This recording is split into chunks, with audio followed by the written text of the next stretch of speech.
আজকাল আর আগের মতন সকালে উঠলেই পাখিদের কিচিরমিচির আর শোনা যায় না। তাই চিড়িয়াখানায় সবকিছু ছেড়ে আমরা চলে গিয়েছিলাম পাখিদের কাছে।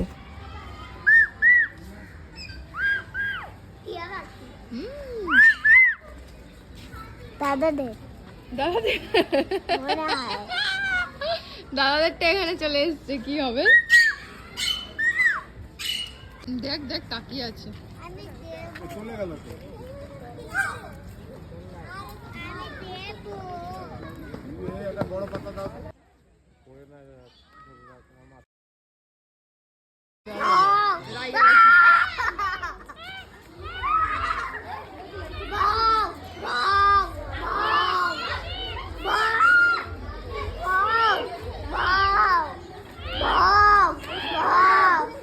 সত্যি বলতে আমার এই খাঁচায় বন্দি পশু পাখিদের দেখতে একদমই ভালো লাগে না।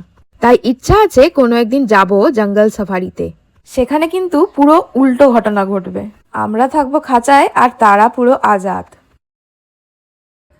ঘুরতে ঘুরতে চলে এলাম আমরা সবাই মিলে ফুলের বাগানে। এত সুন্দর ফুলের বাগান দেখে নিজেদের আর কন্ট্রোল করতে পারলাম না, আর শুরু করে দিলাম মেয়েদের সবচেয়ে পছন্দের জিনিসটা করা। কোথাও ঘুরতে যাব আর ভালো জায়গা দেখলে ফটো তুলবো না, এটা তো হতেই পারে না। কি সুন্দর ফুলগুলো লাগছে দেখো। আর এত সুন্দর ফটো তোলার পর মন কিন্তু এমনিতেই ভালো হয়ে যায়। আজকের ভিডিওটা তাহলে এইখানেই শেষ করলাম। ভিডিওটি তোমাদের কেমন লাগলো কমেন্টে কিন্তু অবশ্যই জানিও।